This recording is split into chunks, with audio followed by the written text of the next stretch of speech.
She touched his arm when she said yes. That's the detail that broke me. Not the invitation itself, Bennett Ashford asking my wife to fly to Miami with him for 3 days. Not even the way he stared me down while asking, like I was something small he'd already stepped over. It was her hand, the way she placed it on his forearm, soft, familiar, the gesture of a woman who'd already chosen. I stood 15 feet away, holding a glass of champagne I'd stopped tasting, watching my wife decide her marriage was worth less than a weekend with her managing partner. Before we go any further, tell me where in the world you're listening from. I'd love to know how far this story travels. Don't forget to subscribe and turn on notifications. Tomorrow's story is one you shouldn't miss. She glanced at me once. Just once, then smiled at Bennett like I wasn't even there. So I left. No argument, no scene, no begging.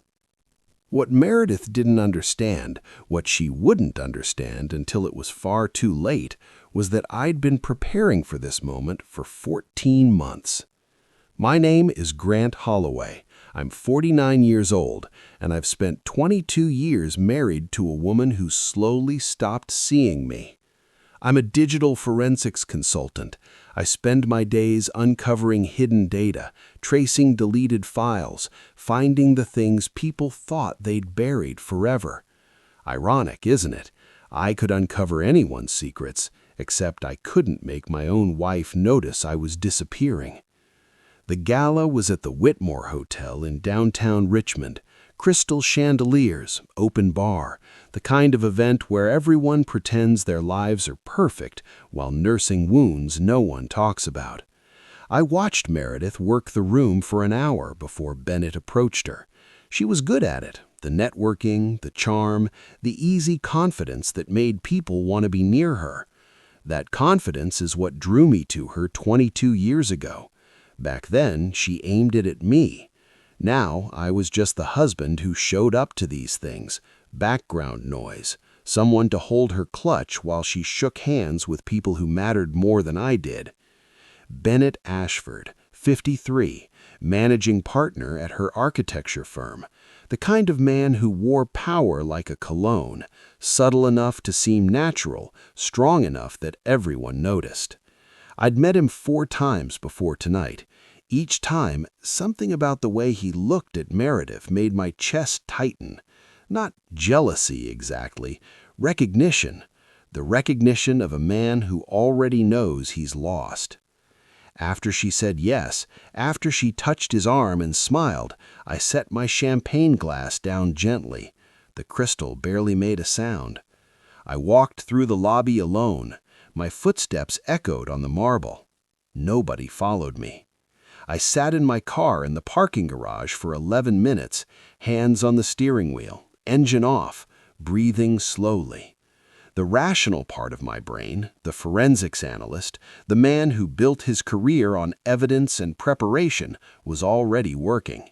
She made her choice. Not just tonight. She'd been making it for months, maybe years. Tonight was just the first time she let me watch.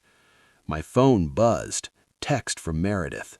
"Where did you go? Bennett wants to buy us drinks." Us, like we were still a unit, like she hadn't just chosen him in front of 200 witnesses. I didn't respond. I started the car and drove home to the house where I'd spent 12 years becoming invisible. And I thought about the documents in my safe, the ones she'd signed over the past 14 months without ever reading past the first paragraph. Tomorrow, she'd fly to Miami with Bennett Ashford, and when she came back, she'd find out exactly what her choice cost her. I didn't sleep that night. Instead, I sat in my home office with the door locked, pulling files I'd been building for over a year.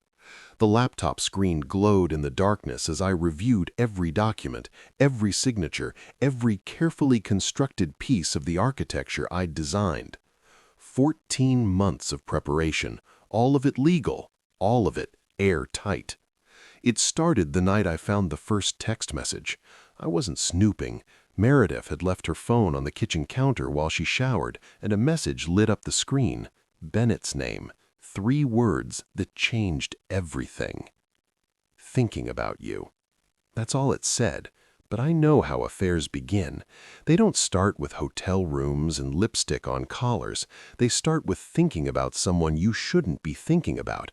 They start with small choices that feel harmless until suddenly they aren't. I watched for 2 weeks after that, watched her phone light up at odd hours, watched her smile at messages she didn't share, watched her come home late from client dinners that never appeared on the firm's expense reports. I never confronted her, never asked questions she would have lied about anyway. Instead, I started building. The quitclaim deed came first. I told her it was for estate planning, protecting our assets in case something happened to either of us. She signed it during a commercial break, wine glass in hand, barely glancing at the page. That signature transferred sole ownership of our home into a trust I controlled. Next came the pension reallocation forms. Tax optimization, I explained, separating our retirement accounts to minimize liability. She signed those while scrolling through Instagram, 2 signatures that redirected 22 years of contributions into accounts she no longer had access to. If you believe you truly know the person sleeping beside you, stay subscribed. Some truths only surface when it's already too late to undo the damage. The investment accounts were trickier, but not impossible. Joint holdings restructured into separate trusts, emergency funds quietly moved into accounts she didn't know existed, each transfer small enough to avoid suspicion, each one perfectly documented. I created an LLC she never heard about, bought a second vehicle registered to that entity, a gray Honda, 5 years old, completely unremarkable. I rented a cabin in the Appalachian Mountains of West Virginia, paid cash 6 months up front. The owner, an old-timer named Gus, didn't ask questions. I set up new email accounts, encrypted cloud storage, a virtual private network that would mask my location from anyone trying to trace me. And I installed monitoring software on every system we shared. Our home security cameras, our bank accounts, her email, which was technically joint since I'd set it up years ago under our shared domain. All of it legal. That was the key. I'm a forensics consultant. I know how evidence holds up in court. I know what constitutes fraud and what constitutes strategic asset protection. Everything I did, she agreed to. Everything I moved, she signed off on. The fact that she didn't bother reading what she was signing, that wasn't my problem. By 3 in the morning, I had the final spreadsheet open. Every asset we owned, categorized and tracked. The house, mine. The retirement accounts, separated and locked. The investments, restructured beyond her reach. The joint checking, slowly drained over months into accounts she couldn't access. Meredith thought I was invisible. She thought I didn't notice, didn't care, didn't have the spine to act. She was about to learn the difference between staying silent and staying passive. My phone showed her flight itinerary. Miami, 3 days, departing tomorrow at 2:15 p.m. By the time she landed, I'd be gone. And by the time she came home, she'd understand that the husband she'd stopped seeing had seen everything. The sun rose at 6:47 a.m. I watched it through the kitchen window, orange and pink bleeding across the sky like watercolors. Beautiful morning for an ending. I'd showered, dressed in jeans and a flannel shirt, packed 1 duffel bag with the essentials, laptop, external hard drive with encrypted backups of everything, 3 changes of clothes, cash, enough for 2 months if I was careful. My phone, the old one, sat on the kitchen counter, SIM card removed and destroyed. The new one was already in my pocket, prepaid burner, purchased with cash 3 months ago, untraceable. I moved through the house slowly, room by room. The living room where Meredith and I had hosted dinner parties in the early years. The kitchen where our daughter Zoe had learned to bake cookies at 6 years old. The bedroom where I'd spent 1,000 nights lying next to a woman who'd stopped reaching for me somewhere around year 15. 22 years of building a life. She traded it for a weekend in Miami. I placed the keys on the kitchen counter. House key, garage remote, the spare car key she'd need since I was taking the primary vehicle, or at least that's what she'd think. Next to the keys, I left an envelope. Thick, heavy. No letter inside, just documents. The quitclaim deed with her signature highlighted, the pension reallocation forms with her initials on every page, the trust restructuring documents she'd approved without reading. Let her see what she'd signed. Let her understand what her distraction had cost her. Zoe was the only complication. Our daughter, 24 years old now, working at an environmental nonprofit in Philadelphia. Smart, driven, kind. Everything good in me and Meredith combined into someone better than both of us. I'd called her yesterday afternoon before the gala, just to hear her voice, just to tell her I loved her and ask about her work. I didn't tell her what was coming. Not because I didn't trust her, because I knew Meredith would get to her first, would spin the story before I could explain, would turn me into the villain before Zoe heard a single fact. I'd handle that later. Right now, I needed distance. I walked out the front door at 6:52 a.m. The neighborhood was quiet. Sprinklers hissing on manicured lawns, a jogger 2 streets over, the kind of suburban perfection that hides 1,000 broken marriages behind its fresh paint and trimmed hedges. I walked 4 blocks to where I'd parked the Honda, the one registered to the LLC Meredith didn't know existed. Gray, unremarkable, the car of a man who didn't want to be found. By 7:30 a.m., I was on Interstate 64 heading west. The mountains rose in the distance, blue and ancient and indifferent to human drama. I'd be there by early afternoon.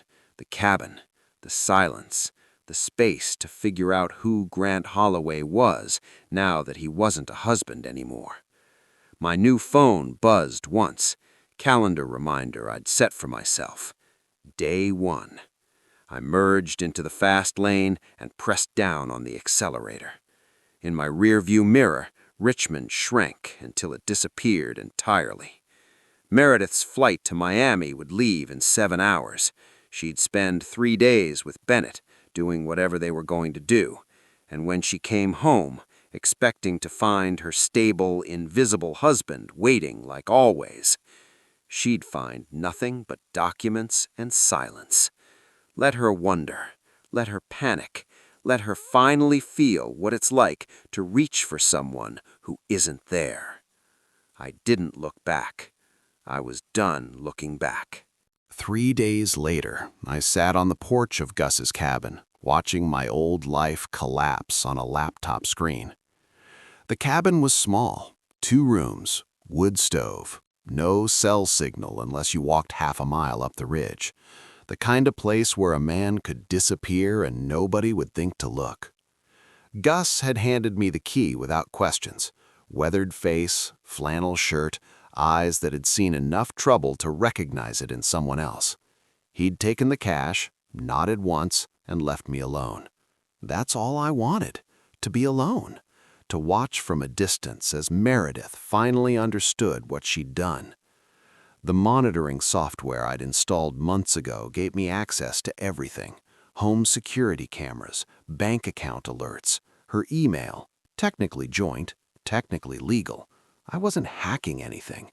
I was simply watching systems I'd built and maintained for years. Meredith had come home from Miami that morning. I watched her walk through the front door at 11:47 a.m., watched her set down her suitcase in the foyer, watched her call my name twice, then a third time with irritation creeping into her voice. Then I watched her find the envelope. She stood at the kitchen counter for 6 full minutes, flipping through documents. Her face shifted from confusion to disbelief to something colder, fear, maybe, or the first flicker of understanding. She called my phone, the old one, still sitting on the counter where I'd left it. I heard it ring through the security camera's microphone, watched her stare at it, realization dawning. Then she called the banks. Have you ever watched someone finally understand they underestimated you? Drop a comment. I want to hear your story. The joint checking account? Insufficient funds. The investment portfolio? Restructured. Access denied. The retirement accounts? Separated. Password protected. Beyond her reach. She made 11 phone calls in 2 hours. I tracked each one through the contact alerts I'd set up. Her bank, her financial advisor, a locksmith, probably hoping the home office safe held answers, her sister in North Carolina. Not Bennett. She didn't call Bennett. Interesting. By evening, she'd contacted the police, reported me missing. I knew what they'd tell her because I'd researched it thoroughly. Adult male, left voluntarily, no evidence of foul play, not a crime. She was pacing the living room when her lawyer called back. I couldn't hear the conversation, but I watched her face crumble, watched her sink on the couch we'd bought together 8 years ago, watched her put her head in her hands. Part of me, a small, stubborn part I thought I'd killed, felt something twist in my chest. Then I remembered her hand on Bennett's arm, her smile, the way she'd glanced at me like a stranger she'd already forgotten. The twist in my chest went cold. I closed the laptop and walked to the edge of the property where the mountains stretched out forever, blue ridges fading into purple, fading into gray. Ancient, indifferent. They didn't care about marriages or betrayals or the quiet violence of being erased by someone who promised to love you. My new phone buzzed. Text from my lawyer, Warren Keefe, old law school friend, the only person who knew where I was. She hired Patricia Vance, family law, aggressive, expensive. I typed back, expected. How long until Patricia realizes there's nothing to fight? Warren's response came quickly. Week, maybe less. The documents are bulletproof. Every signature notarized. Every transfer legal. She's got nothing. Good. Let her spend the money. Let her hire the most aggressive lawyer in Virginia. Let her throw everything she has at walls I built specifically to withstand the assault. She'd chosen Bennett Ashford over 22 years of marriage. Now she could live with the consequences. The call came 6 days after I left. I was chopping wood behind the cabin when my burner phone rang. Unknown number. I almost ignored it, but something made me answer. Dad. Zoe's voice. Tight, controlled, the way she sounded when she was trying not to cry. Hey, sweetheart. Don't sweetheart me. Where are you? Somewhere safe. Mom's falling apart. She says you took everything. She says you disappeared without a word. She says... Zoe's voice cracked. She says you abandoned us. I set down the axe, sat on the chopping block, let the mountain air fill my lungs before I answered. I didn't abandon you, Zoe. I left your mother. There's a difference. Is there? Because from where I'm standing, it looks exactly the same. What would you do if your own child called you a monster before they knew the whole truth? Your mother made a choice that made it clear I wasn't part of her future. I simply accepted that reality. What choice? She says she doesn't know what you're talking about. She says you just snapped, had some kind of breakdown. Of course that's what she said. Of course she'd rewrite history to make herself the victim. Ask her about Bennett Ashford. Silence on the line. Ask her about the design showcase gala. Ask her what happened when her managing partner invited her to Miami for 3 days. Ask her what she said and how she said it while I stood 15 feet away watching. Dad, that doesn't... Ask her, Zoe, then call me back. I'm not playing messenger between you two. I'm not a child anymore. No, you're not. You're an adult, which means you can ask questions and evaluate answers for yourself. I'm not asking you to take my side. I'm asking you to get the full story before you decide I'm the villain. More silence. Then, quieter. Are you okay? Physically, I mean? Are you safe? I'm safe. I'm actually more at peace than I've been in years. That's a horrible thing to say. It's an honest thing to say. There's a difference.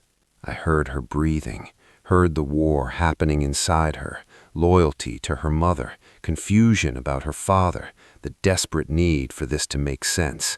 I love you, Dad, but I don't understand you right now. I don't understand any of this. I know, and I'm sorry you're caught in the middle. That was never my intention. What was your intention? I looked out at the mountains, at the endless blue ridges that asked nothing of me and expected nothing in return. To stop being invisible, to stop being furniture in my own marriage, to matter, even if the only way to matter was to leave. The call ended without goodbye. I sat there for a long time, phone in my hand, wondering if I'd lost my daughter along with everything else. 3 days later, she texted me, just one line. I asked her about Bennett. She wouldn't answer. Dad, what really happened? Progress. Small, painful progress. I wrote back with the truth. Not all of it, just enough. The gala, the invitation, Meredith's hand on his arm, her choice, made publicly, made deliberately, made while her husband watched from across the room. I didn't steal anything, Zoe. I protected myself from someone who stopped valuing me years ago. I'm sorry you're in the middle, but I won't apologize for refusing to be invisible anymore. Her response took 4 hours. I don't know what to believe, but I'm listening. It wasn't forgiveness, it wasn't understanding, but it was a door left open. For now, that was enough. 7 weeks after I left, Bennett Ashford's world imploded. I didn't cause it, not directly, but I'd been watching the situation develop for months, because watching is what I do. Digital forensics means tracking patterns, following trails, seeing the cracks before the whole structure comes down. Bennett's firm, Ashford and Mercer Architecture, had been under federal investigation for 18 months, something about falsified safety certifications on a government contract. The kind of thing that starts as paperwork irregularities and ends with FBI agents in the lobby. I'd found traces of it during my research into Bennett himself. Public records, court filings, industry whispers. Nothing definitive, but enough to know that the man my wife had chosen was standing on a foundation made of sand. The indictment came down on a Wednesday. 3 partners arrested, Bennett among them. Securities fraud, wire fraud, conspiracy charges, the kind of legal avalanche that buries careers, reputations, entire legacies. I learned about it from a news alert on my phone. Sat on Gus's porch with coffee going cold in my hand, reading the article twice. The firm filed for bankruptcy within the week. All assets frozen, all partners suspended pending trial. Which meant Meredith, senior partner at a firm that no longer existed, was suddenly unemployed. No severance, no reference, no golden parachute, just wreckage. My phone buzzed. Warren calling. You seeing this? Hard to miss. Meredith's situation just got significantly worse. Her lawyer called mine this morning. They want to settle, fast. She doesn't have anything to settle with. Exactly. Patricia Vance is recommending she accept whatever terms you offer. They know the documents are airtight. They know she signed everything willingly. Fighting this will cost more than she'll ever recover. I should have felt vindication, victory even. Instead, I felt hollow. What does she want? The house, or at least the right to stay in it while she gets back on her feet. She's offering to sign everything else away in exchange. I thought about that house, 12 years of memories. Zoe learning to ride a bike in the driveway, Thanksgiving dinners. The slow, quiet erosion of a marriage happening in rooms that looked perfectly normal from the outside. I'll think about it. After hanging up, I pulled up my surveillance access. Meredith's email showed 7 messages to Bennett over the past week, all marked urgent, none answered. She chose him, and he vanished faster than I had. At least I left documents explaining myself. Bennett just disappeared behind a wall of lawyers and no comment. 3 days later, Gus knocked on my cabin door. He stood there holding an envelope, expensive paper, handwriting I recognized immediately. Woman dropped this off, drove all the way up here, didn't give a name. I took it, watched him walk away. Then I sat on the porch and opened it. 1 page, Meredith's handwriting, shaky, desperate. You win. I'll sign whatever you want. Just please let me keep something. The house at least. For Zoe's sake, if not mine. I'm sorry. I'm so sorry. Please. I read it twice. Then I walked inside, struck a match, and held the corner of the paper to the flame. Watched her words curl and blacken. Watched her apology turn to ash. Sorry wasn't enough. Sorry was just a word people used when consequences finally arrived. I dropped the burning page into the wood stove and watched until nothing remained but smoke. She'd made her choice. Now she could live with it. 3 months after I disappeared, I heard strangers debating whether I was a hero or a monster. I was sitting in my truck outside a hardware store in a small West Virginia town when the podcast came through my phone. I'd been researching asset protection strategies online. Old habits die hard, and the algorithm had suggested a show called The Reckoning Hour. Men's issues, relationship dynamics, the kind of content I'd never listened to before. The episode title caught my attention. The Architect of Absence, When Walking Away Becomes Warfare. I downloaded it, pressed play, and heard 2 hosts I'd never met dissect my life. So, this story's been circulating online. Corporate gala, wife's boss asks her to spend 3 days with him in Miami, does it while staring down the husband. Wife says yes, touches the guy's arm, husband doesn't argue, just walks out. And here's the thing, he'd been preparing for 14 months, every asset restructured, every document signed. The wife had no idea until she came home and found nothing but an envelope full of her own signatures. They had details, not names, but details. The quitclaim deed, the pension reallocation, the LLC with the second vehicle. Someone had talked, probably someone from Patricia Vance's office looking for sympathy online, or maybe Meredith herself trying to crowdsource outrage. This guy used the system perfectly. Everything legal, everything documented. He didn't get violent, didn't blow up on social media. He just erased himself and took everything with him. The ultimate power move. She thought his silence meant weakness. Turns out silence was strategy. The comment section had exploded. Thousands of men sharing stories, thousands of opinions. This is what happens when you stop being the nice guy. My ex did the same thing to me. Wish I'd been smart enough to prepare. This is financial abuse. He's a sociopath. Real men communicate. They don't disappear. I sat there, engine running, listening to strangers argue about whether my life was a cautionary tale or a blueprint. The strange thing was, I didn't feel like either. I just felt tired. My burner phone buzzed. Text from an unknown number. Is this you, the podcast story? People are calling you a legend. Others are calling you a monster. I just want to know if my husband is famous now. Meredith. She'd traced me somehow, probably paid someone to dig through the anonymous email I'd sent about the mortgage weeks ago. I stared at the message for 5 minutes, then typed, "I'm not famous. I'm just done being invisible. There's a difference." Her response came immediately. "Can we meet? Just once? Just to talk?" I almost said no, almost blocked the number and drove away, but something made me hesitate. Maybe curiosity, maybe the last remnant of 22 years together. 1 meeting, neutral location. You come alone, we talk, nothing more. When? I'll let you know.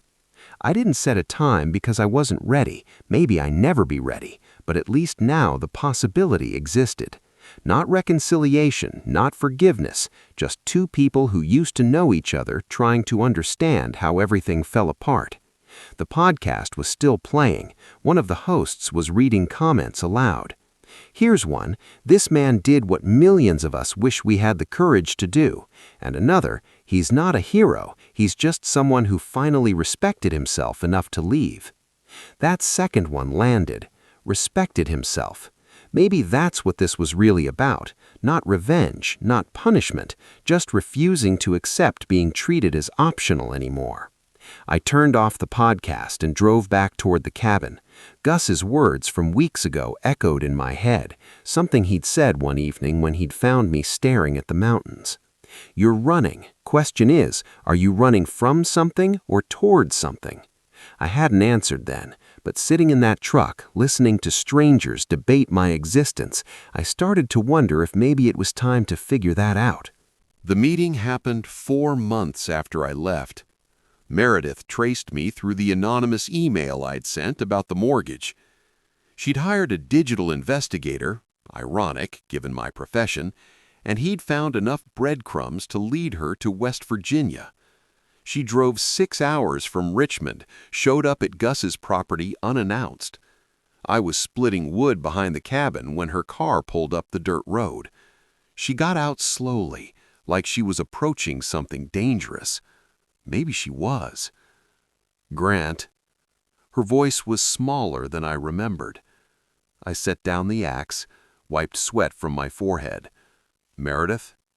She looked different, thinner, older. The polished confidence I'd watched her wear for 20 years was gone, replaced by something raw and uncertain. "Can we talk?" I nodded toward the porch. We sat on opposite ends, the space between us heavy with months of silence.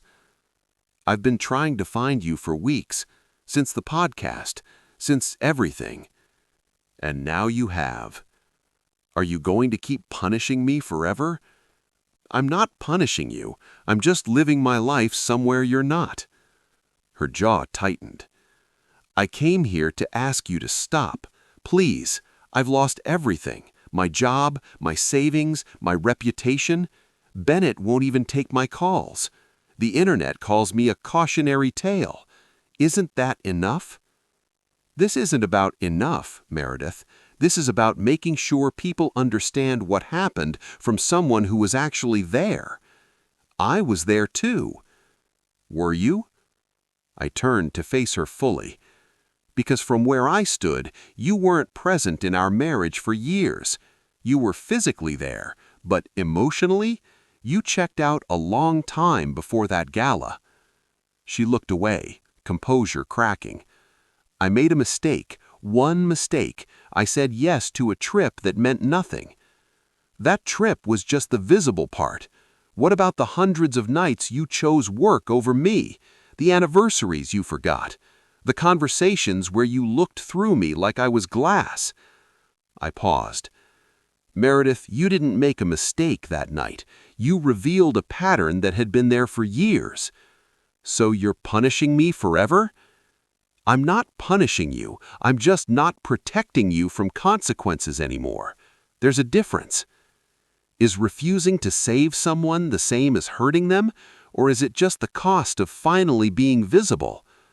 She stood up, anger finally breaking through.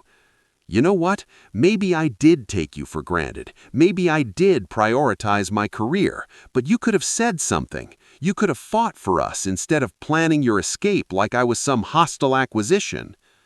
I stood too, met her eyes. "I did say something, 3 separate times over 4 years. I asked if we could see a counselor. You said you were too busy. I suggested we take a vacation, just us. You said you couldn't take time off. I asked if we could have dinner together once a week. You said your schedule was too unpredictable." I let that sit. So yes, eventually I stopped asking and started planning, because asking wasn't getting me anything except more proof that I didn't matter. She sat back down, the fight drained out of her. I didn't realize it was that bad. That's the problem. You didn't realize it because you weren't paying attention. We sat in silence for several minutes. The mountains stretched out before us, indifferent to our pain. Finally, she spoke, voice smaller. "What do you want from me, Grant? An apology? Acknowledgement? What will make this stop?" "Nothing will make it stop. The truth is coming out." I paused. "But I'll tell you what I wanted 4 months ago. I wanted my wife to see me, to value me, to choose me over her boss when he disrespected both of us in public. That's all I ever wanted, to matter. You mattered. Not enough, not more than the promotion, not more than Bennett's approval." She stood again, tears coming now. "I'm sorry. I know it's too late, but I'm sorry." "I believe you, but sorry doesn't change what happened. It just acknowledges it." She walked to her car, stopped with her hand on the door. "What happens now?" "I keep moving forward. You figure out how to do the same." She drove away. I watched until her car vanished down the dirt road. Then I went back to splitting wood.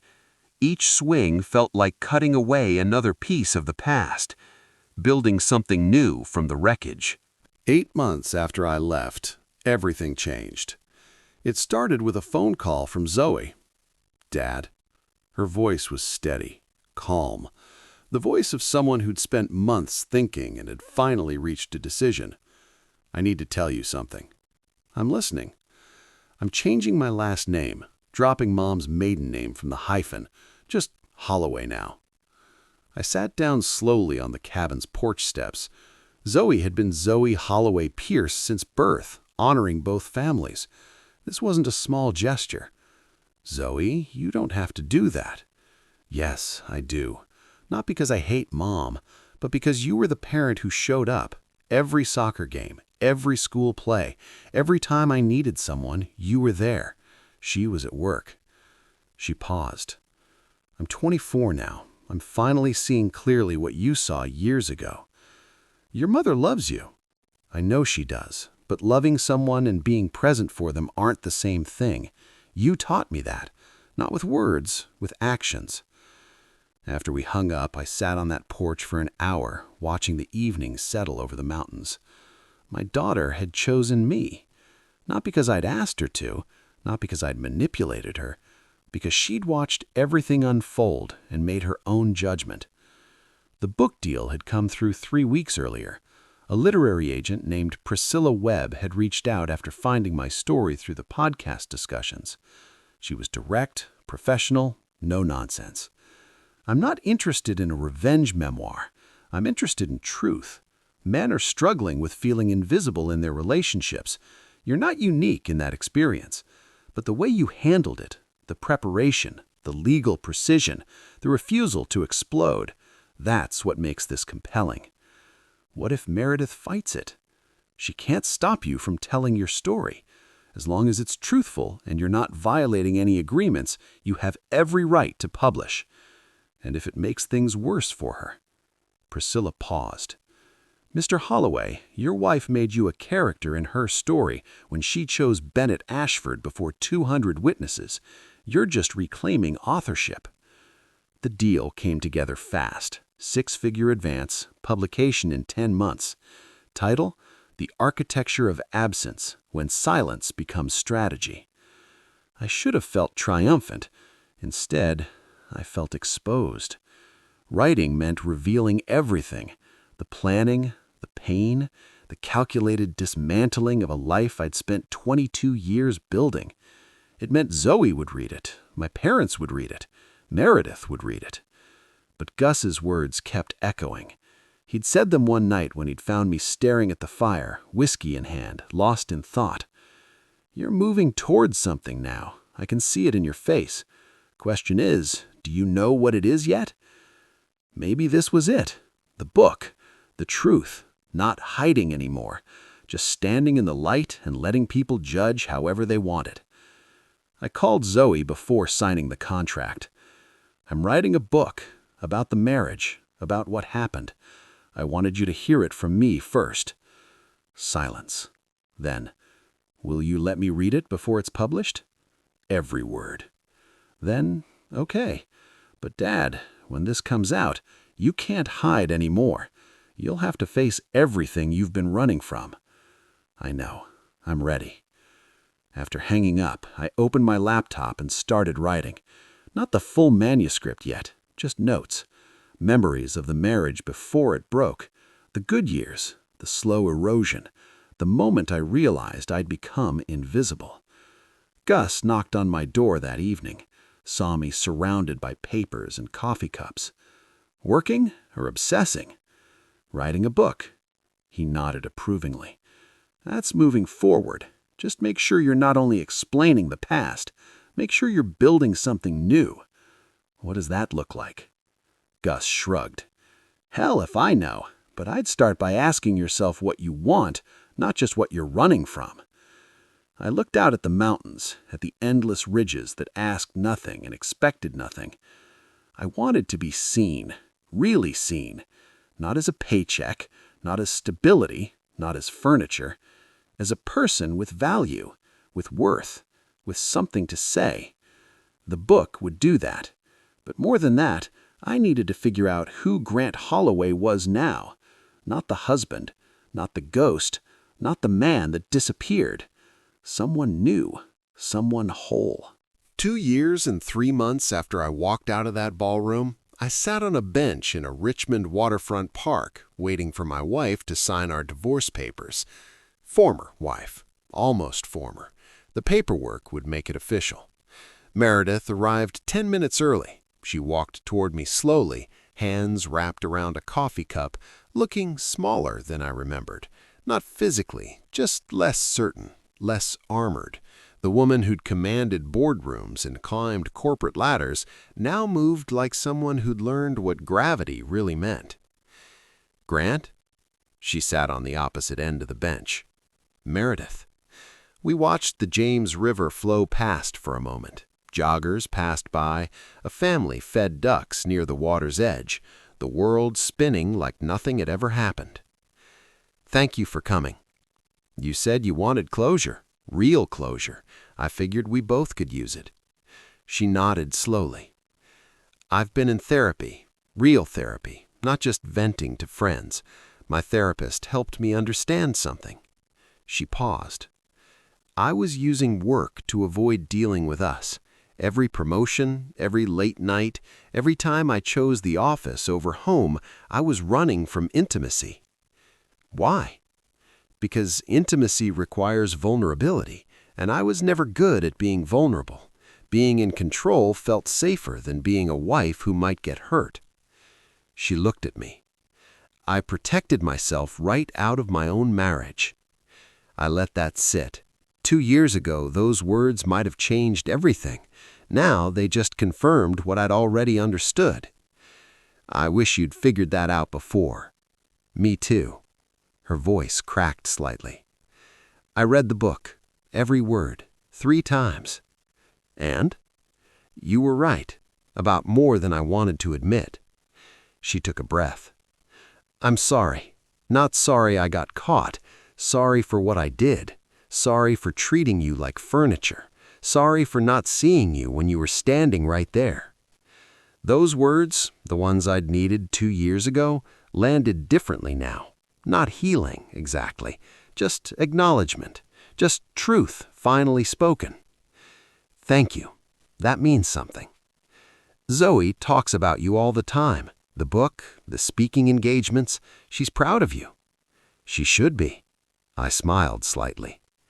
She talks about you too. Says you're different now. Meredith laughed softly, a sad sound. Broke and humbled has a way of changing people. I'm making a fraction of what I used to. I drive a used car, I rent a studio apartment, but I'm actually happy, happier than I was climbing that ladder. What changed?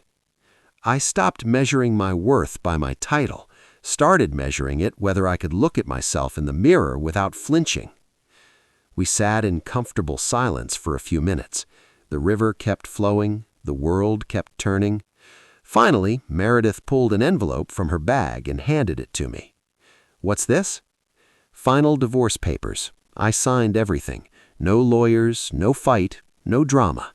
Just acknowledgement that we're done and have been for a long time." I opened the envelope, her signature on every page, nothing contested, nothing demanded. "You didn't have to do this." "Yes, I did. You deserve to be completely free, and I deserve to stop fighting battles I've already lost."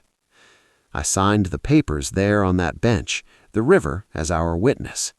When I finished, Meredith stood up. "I hope you find someone who sees you, Grant, someone who doesn't take you for granted. You deserve that. I hope you find peace, real peace, not just absence of chaos." She walked away. I watched her go until she disappeared around the bend in the path. Then I sat there for a while longer, papers in my lap, feeling something shift inside me. Not forgiveness, not reconciliation, just release. The book had hit the bestseller lists. I'd been interviewed on podcasts, morning shows, even gave a talk about boundaries and self-worth at a men's conference in Seattle. People called me an inspiration. Others still called me a villain. I was neither. I was just a man who decided his presence mattered, that his voice mattered, that being taken for granted wasn't the same as being loved. Gus had passed away 4 months ago. Heart attack, quick and peaceful. At his funeral, his daughter had pulled me aside. "Dad always said you reminded him of himself when he was younger, said you had the sense to leave before the resentment turned you bitter. He respected that." I'd kept the cabin, used it as a writing retreat now. The second book was almost finished, not about my marriage, but about rebuilding after loss, about the space between ending and beginning. I stood up from that bench and walked along the waterfront. The sun was setting, painting the sky orange and gold over the Richmond skyline. 2 years ago, I'd walked out of a ballroom and driven into the unknown. I'd dismantled a life, disappeared into mountains, rebuilt myself piece by piece. Not because I was cruel, not because I was cold, because I'd finally learned that being seen started with refusing to be invisible. I got in my car and drove west toward the mountains, toward the life I'd built from silence and strategy, toward writing and speaking and showing up fully present for the people who actually mattered. 2 years ago, I'd left everything. Now, I had something better. Not a perfect life, just an honest one where I was seen, where I mattered, where my presence wasn't optional. And that was worth more than any marriage that required me to disappear. Have you ever loved someone so completely that by the time they finally chose to see you, there was nothing left to save?